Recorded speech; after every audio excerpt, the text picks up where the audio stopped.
Hi everyone, welcome back to another episode of Grassroots Racer. Before we get into it, I just want to give a big shout out to CVC Cranes. I really appreciate all their support through 2023. They just helped me put my hoist in at home, so I really do appreciate it, guys. It didn't go unnoticed, and everyone here at the team really appreciates it. So good news, guys. We're gonna announce a few sponsors that are gonna stay on board for this year. So got the new backdrop. Hope it looks really cool. Pretty much all these guys are going to continue to support us this year, so I'm really happy about that. And look, today was a good interview with Ash Barnett. I don't want to give much of it away, but it was awesome. So it's going to be a good chat, and enjoy this episode of Grassroots Racer. All right, Ash, taking it back to your early years, what sparked your interest in racing, and when did you realize that it was something that you wanted to pursue seriously? I guess it was obviously in childhood, like most people, your parents, you watched a lot of motorsport and used to be Formula One back in the day. It would have been Senna and that probably even earlier. And I just used to love watching it and addicted to watching it. And unfortunately, it still continues today. But that sparked my interest. And obviously, you follow more and more categories and spark more interest in other different categories, and you follow those, and then all of a sudden you want to be in the seat yourself. So you do what you can to try and make it happen. So you definitely had some sort of role model that got you into it. I can't remember exactly. It was my mum or my dad, but I just remember watching as a young kid all the motorsport on TV. Obviously, they were into it. I think it was more my mum, to be honest. She's a bit of a motorhead. But I used to watch a lot of Formula One back when I was a young kid. Yeah, Yeah, probably because it so was the most telecast racing back in the day, and obviously V8s, and so V8s would have been Group A back then. yeah, that's a while ago. Well, old, right? No, it's all right. So do you want to sort of give us a little brief on when you got started in motorsport and how it all came about? My first introduction to actual, I guess, not proper cars, but racing cars was radio control cars. And I'm guessing that would have been in the mid 80s, probably early mid 80s.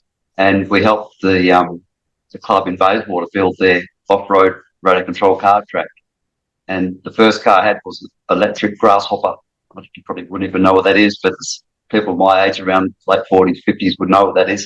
It was back in those days, it was the radio control car to have. And then we helped build the track out there in Bayswater in Perth. And then evolved to a petrol radio control car. Had opportunity to get a go kart with my dad, and ended up doing that. But when I eventually get my own job, had my own income, we bought a go kart, which is just a J with a Arrow A9S chassis, an AX5 chassis from memory. And that would have been early 90s, I'm guessing. And we ran J's around here in Perth. And one of my friends, Chris, had a J as well. And I remember it was raining on a weekday or a work day. We would we should call each other and say, look, it's going to rain tomorrow. Do you want to pull a sickie and go to the go-kart track and just hoon around all day and just do 360 down straight for the time? And we did that quite a few times and raced J's at club level. And then always liked rallying, so I did a bit of rallying and a Datsun 1600, and I think it was PRC3 then, 1800 with the Webbers, and I think everyone rallying to Datsun 1600s back in the 80s and 90s. Ran that for a while and really enjoyed rallying, but it's a tough gig that you need a lot of crew and a lot of people that want to help you, that not necessarily want to watch the racing, because with the rallying, crew doesn't get to see much of the racing itself. And my wife was good there too. She, my girlfriend back then, but she used to help me with cars, going around all different places. And, enjoyed that. And then life came about, and you got to build a house and sort of committed there for the typical life stuff and needed finances for that. So racing obviously didn't happen for a while. Then ended up buying a Mitsubishi Scorpion. You would probably know what that is there. That's like an 80s two-door coupe. And you do know what that is? It's a smaller car, but it was good. Yeah, Starion. This one had a 4G63 single cam turbo, and I built that for auto cars and motor cars on bitumen, and just the weekends out there just competing at club level auto car type stuff. That car evolved to being an improved production race car with a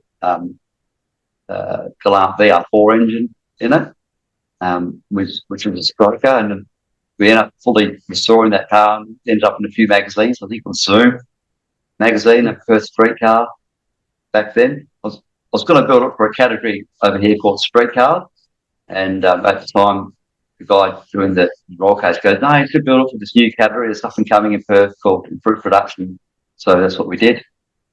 Built it for that, and ran that for a while. Then enjoyed that, and that car I think is Paul Loomis still owns that in Victoria, and that's so I sold that, and I built a S14 Sylvia, S14 Series 2 for improved production. Had that homologated for the chassis for the category. In the meantime, I was racing another category here called street cars, and it was in an FDRX7. I was lucky enough to be driving someone's car. It was a really nice car. It had 5-seat dog box in it, and a lot of boost and a lot of power. And back then the turbos were really laggy, so it'd be nothing, and then want to snap your head off. So there was a good time, and won the street car championship here in 2008, and then ran in for production in the S14, which was really good. Did okay in that, and lucky enough to drive Jason Wilson's Commodore as well in production in 2012. And we did quite well there, and good year. We won the championship in 2012 in production. Yeah, do you want me to keep going? That's fine. It's fine. I've been very lucky. I've been all over the years. A lot of people have given me the keys to their cars to drive, and it's I've driven lots of cool cars over the years, and lots of different categories, and production street cars, and raced a few for the saloon cars for their Sharp over here at AU. Then that RX7 we turned into sports sedan with big slicks, and ended up with a 6-speed Hollinger straight cup out of a supercar. So we built that car here, ran that in Super GT for a while in sports sedans. That would have been 2013, 2012, thereabouts, 13, 14. Yes, that was the most of the circuit stuff. Then ran saloon cars till 2017. Did a bit of a couple of Bathurst 6 hours.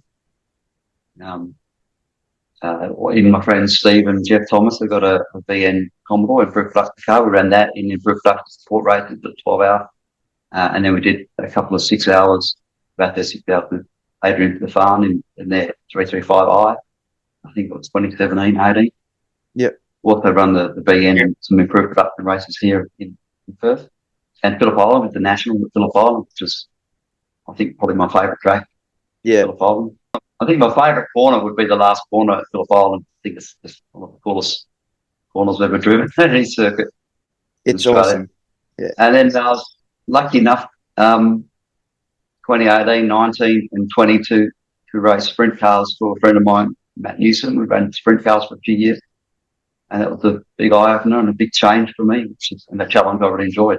Yeah, so you've done a fair bit of motorsport. It sounds like it's taken up a good majority of your life. But I guess you could say I'm addicted to it. But honestly, that's something I wouldn't mind doing. I would love to just race motorsport for all my years if I could. So, that's what I want to get out of this. So I think it's really cool what you've done. When you said you went go-karting with your mate in the rain, I actually it's a little bit irrelevant, but when after school I used to beg Dad to take me to go-kart track in the rain, and I'd go out on slicks, and I just sort of drive around, just try and get used to driving on slicks in the rain. Because sure enough, sometimes when you're in places like Gippsland, the track there it would switch up really quickly. So sometimes you'd be driving, and the next minute it'd be bucketing down rain. So you'd have to sort of drive on slicks. And I don't think I ever lost a race with slicks on in the rain. You learn a lot driving in those situations, don't you? And yeah, it's funny. A lot of people don't like racing in the rain. I love it. I think it's great. And we used to go down straight and just were idiots. We used to through 360s and straight and by the tops and spark plugs off, but like we had a good time. And obviously we're on slicks, and just, yeah, it was great. And you're right, you learn a lot from driving in difficult situations like that. You've got to teach yourself, because you never know what's going to happen in any race at any time. And I guess one good thing as well is when I was at the go-kart track, there used to be, how there'd always be someone who was new to go-karting and they wouldn't have a wet set of tires. On a club day, I'd just give them mine and then I'd just run on slicks. I think once I think we had 10 guys in a race and I was the only one on slicks in the rain and I still finished fourth somehow. I don't know how I did it, but That's good, isn't it, mate? yeah. Yeah, well done. It's rewarding, isn't it? You always have to win to have the reward out of motorsport. Yeah. But you still obviously you've done a lot now, and Dave did mention to me that you raced a bit of 12 hour. You did a 12 hour, and you did a few pieces here and there. So I still think that's really cool. How Been did you fortunate, sort yeah, of? definitely Bathurst, obviously. Yeah. Oh, Bathurst is a track I absolutely want to drive, and if it's an opportunity I can get to do, I'd take it straight away. You know what I mean? Um, Doing anything, doesn't matter what it is, just driving to that track is amazing. yeah. When you were saying Phillip Island's your favorite track, I know what you mean. It's a pretty cool track.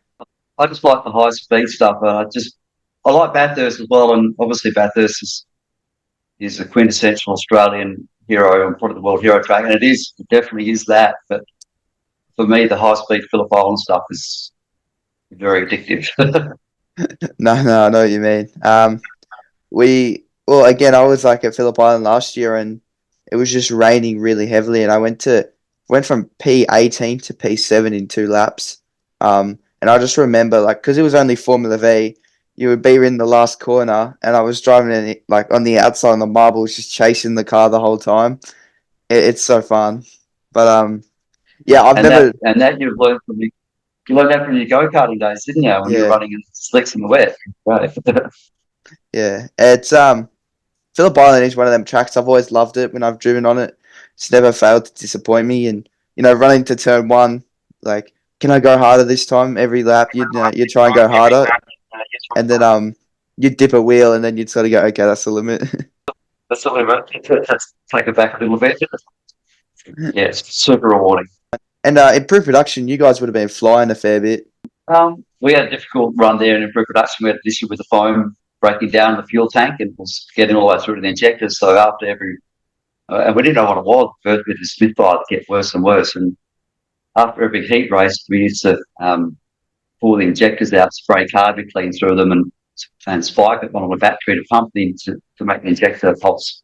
And we'll spray carbon clean and we'll put them back in, but we'd only do 4 or 5 laps and start to misfire again. But it took us a day to work out what it was. So we had to do the replicharge from position 48, so we went the top 3 of the replicharge, so we did become second, and then we started the feature, I think it's 40th, or must be nearly 50th or thereabouts, and we got to 20 or so, then the misfire came back. But no, I come back in the pits after that replicharge race, and I'll never forget, like, we had a difficult day or two trying to get the car right.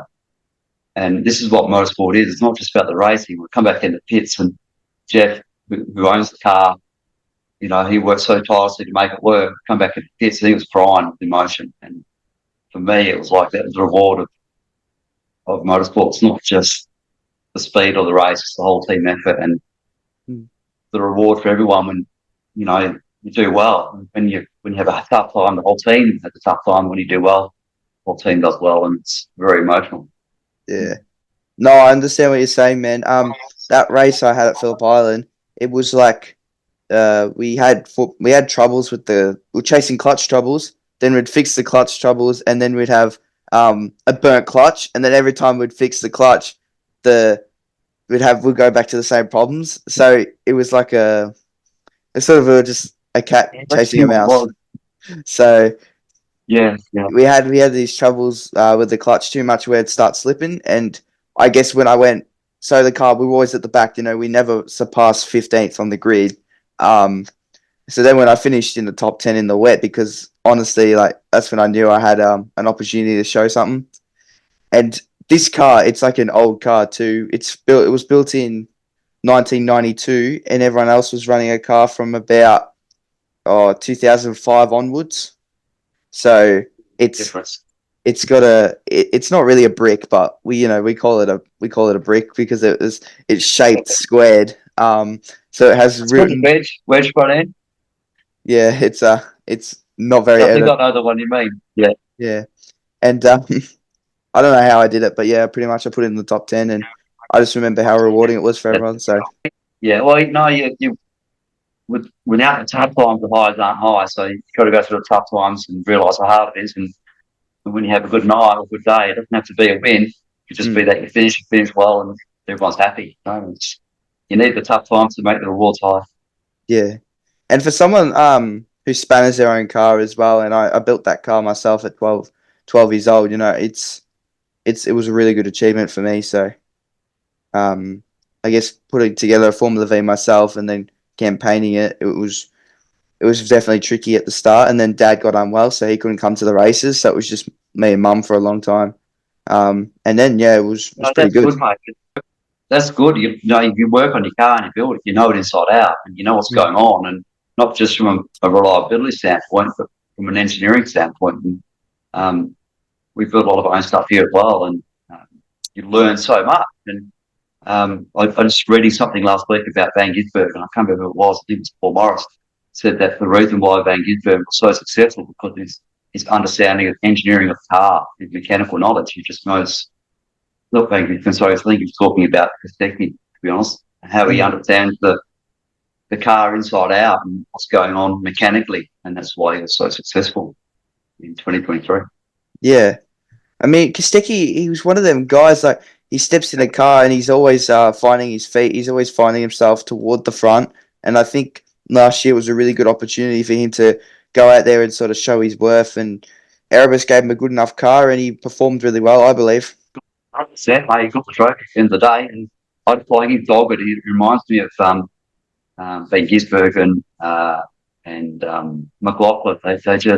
They're all fast and they're all as fast as each other, but I just find those top guys, the dog, they just don't give up, right? They just did the whole, they stick it in, they deal with the consequences later, but they've got the trophy, and I love that.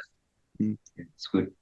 Yeah, lots of them, you'll find with like top racers, there's always quick people, but the ones who come out on top are the ones who go the extra step, who did earlier on in their career. They took the extra step earlier on, and it might have taken them a year or two to get there afterwards to the category, but once they're in, they sort of know their feet straight away. And because they took the extra steps, they're quick straight away. Yeah, I think that's an influence of motorsport. Because Sticky, he really set himself up well for when he jumped in the supercar. I don't think when did he join? 2017, 18 maybe. And I'm pretty sure he was quick virtually straight off the bat from memory. Yeah, wasn't he racing in America, NASCAR, or a lower series of NASCAR over there or something? I think he comes from the States, didn't he? Oh, I don't know. He could have. I actually don't know. Over there, I'm not 100% sure, but I think it is. Yeah, actually, I'll probably look into that because I'm interested. I don't know, but anyway, I just do think the difference between quick drivers and top drivers is sort of the small things, and it all adds up, and that makes an excellent driver. Yeah, great.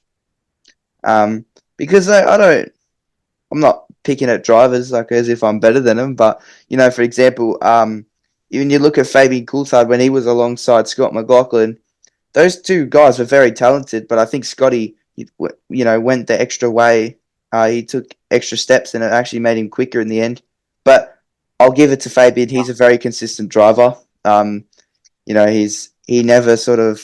was always sort of there up the front, and he was getting points for the team. So then again, he's a perfect team player.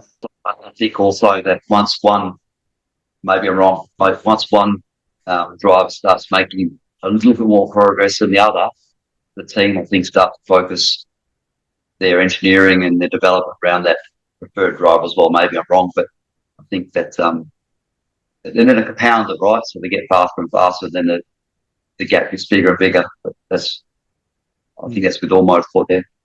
Yeah, so you said you still follow Formula One, right? Yeah. So I think since 2018, McLaren have had Lando Norris in their academy, and pretty much ever since he stepped in a car, they've built the car around him. So since Alonso jumped out of it and Stoffel Van Dorn, they've built the car around him. So when you see Lando drive the McLaren, it's very suited to his driving style, and they did that on purpose because he's been sort of coming up the ranks through them, and this has sort of been all planned for a long time.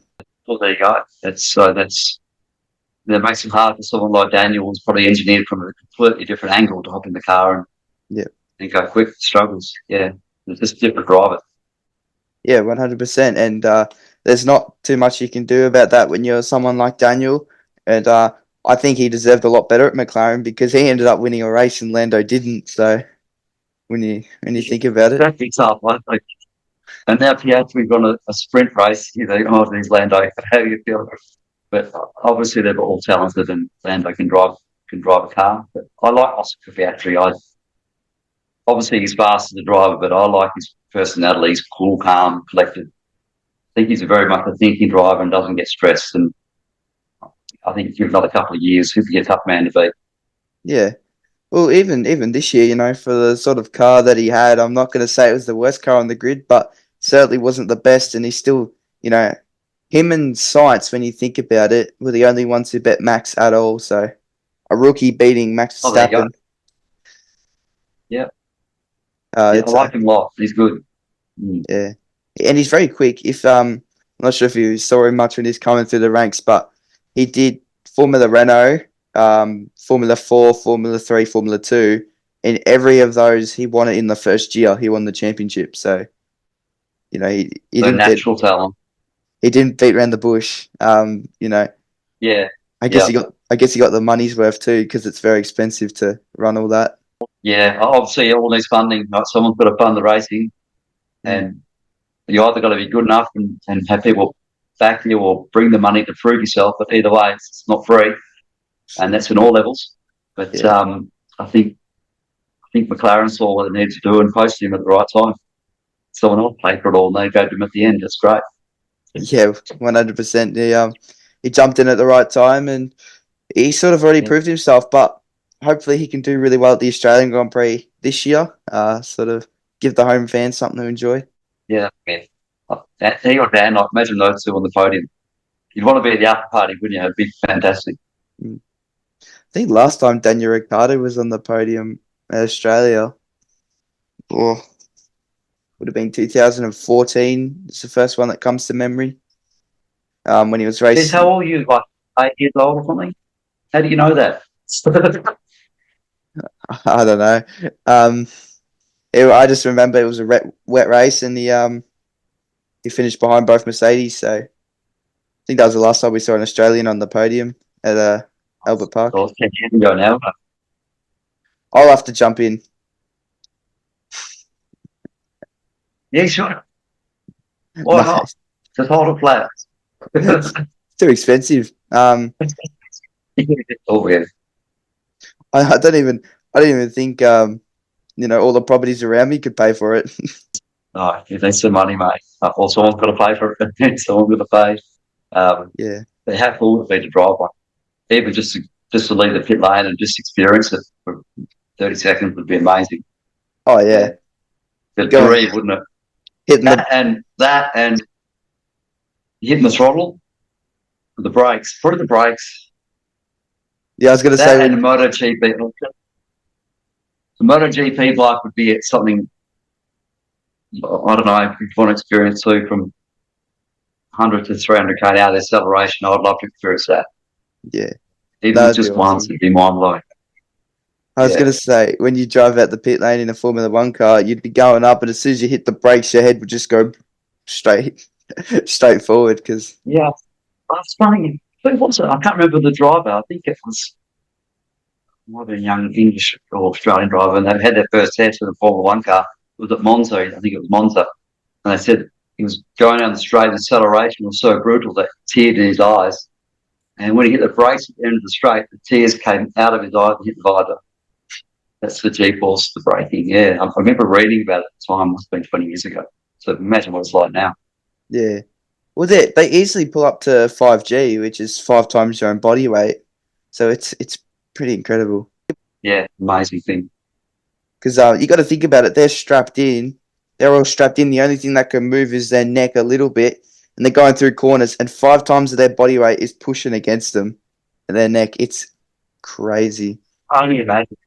Can you imagine? It's not that would be huge. Now, I thought I'd quickly ask you this because Dave really wanted me to ask, and I thought, all right, I'll ask. So we know you did a bit of sprint cars. He has a question. He goes, have you ever had trouble getting out of a sprint car, because it's so tight, and then ask him to tell you a story? That was the question. Thanks, Dave. So I haven't raced sprint cars in a couple of years. I know Olympic sprint cars. I went 410, but still, that's 600 horsepower, whatever. It's still fast. But I crew and help out sponsor a car. Ryan Lancaster's car here in WA. It's a 410, and team manager at the time, Peter Harvey, said, we've got to start the car up. Can you do an engine start at the workshop? Make sure it's okay before we go to the racing, because I'm the only one that can fit in the seat because he's a skinny guy. I said, all right, mate, but forgetting that over the last couple of years I've put on a few kilos, right? Not racing, so been eating. And so we rock up to this place and the car's all there and the seat cushions are out of the seat, so the seat's very low. And so I jump in this car and push the love handles past the seat, and I felt myself wedge in. I went, "Oh, I'm in here pretty tight. There's no cushions, and it was just aluminium.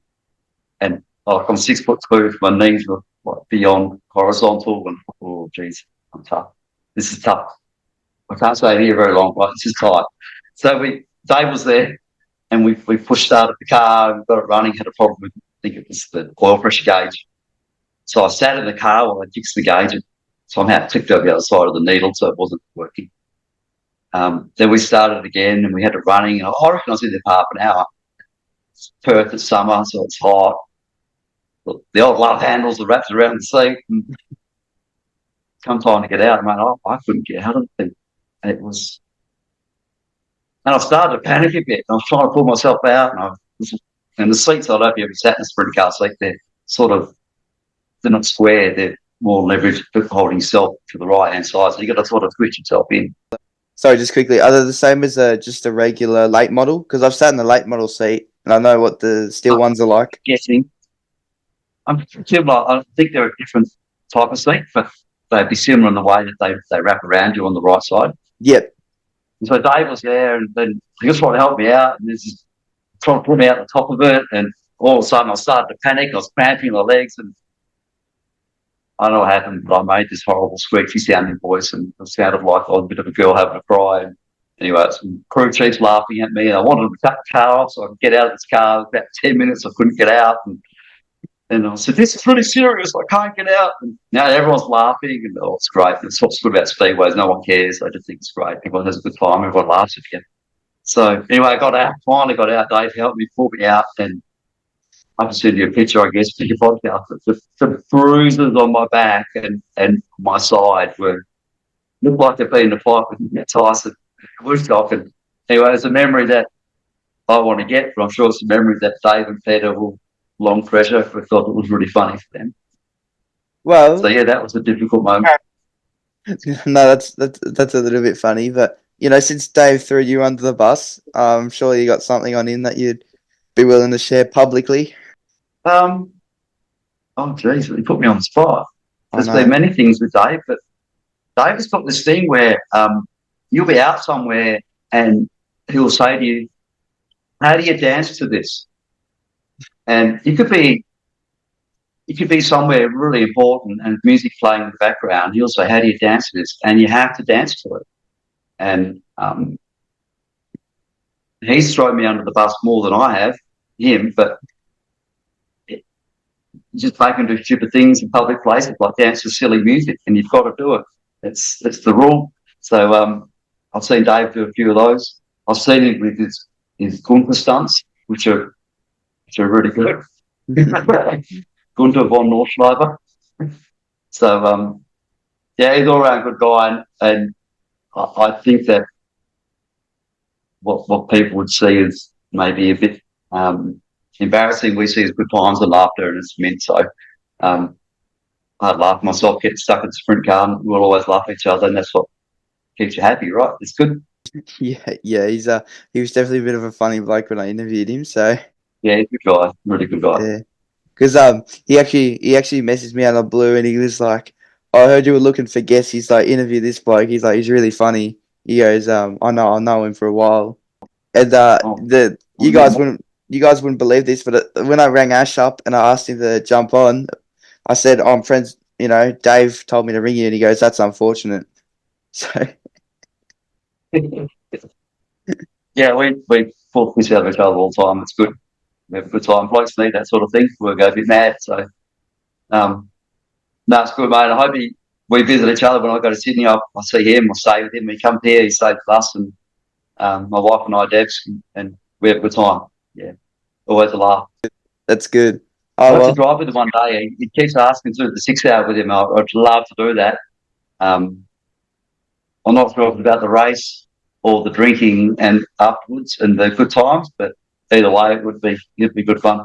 yeah, I've always wanted to do a 6 hour, and I'm hoping to do one in the coming years. You know, I've got mechanical knowledge now, so I could probably try and build up some sort of car. And John Bower said he'll do one with me, so I just got to find a third driver. JP's one of the nicest people you meet. He'll help you any way he can. Good guy to have on your side. Really good guy. Yeah, I got to try and get him before he retires fully. But I think he just wants to drive something. I think he just wants something to drive for nothing. So Yeah, that's the guy. Who doesn't, right? But at least he can give you something back. yeah, no, definitely. Look, and JB's got lots of experience, so I'm sure, you know, he would muck around. He'd probably help me out a fair bit because I know he's done that for a lot of people. So Someone like JB and Glenn Seat and all those guys, if you had a race car and you spent 5 years developing it, tyre wear, engine wear, gearbox, all the wear here on the car, like you'll get it to a certain spot. But you put someone like JB or Seaton or Richards, any of those people that are seat of the pants type engineers, they'll develop a car in one day more than you can in five. And I think if you have someone like that in the car, help you set it up, you'll be right on the money by the end of the day. mm. I think if I'm right, JB holds the record in Australia for the most wins. I think he's ahead of Brocky. Um, Oh, and really? and Jim Richards. I think he's on 200 plus recorded wins in professional Wow. motorsport. So I think I'm right. I'm I pretty think sure. JB, back yeah, I mean, he's won a lot of races over the years, hasn't he? And he's been there a long time. I think JB is very good at setting engineering a car. Yeah, Obviously, a lot of people can drive, but if you can engineer and drive them, you're on a winner. I agree 100%. But thanks so much for jumping on today, Ash. I really do appreciate it. You know, it's been an awesome All right. talking to you about motorsport, and you know, it's always good to get another perspective from a grassroots racer. So thanks for sharing your racing adventures and your story. But guys, if you're racing this weekend, remember drive fast and take chances safely, of course. Thank you, and have a good one. Thanks, yeah. No, look, I appreciate you doing this, mate, because, and I wish you all the best for your racing career, and I think you'll go places. You obviously switched on and want to do it, and what you're doing for motorsport in general by doing the podcast with me, and if anything, I just wish everyone the best with racing and be part of the community and have a good time. Enjoy yourself. Thank you.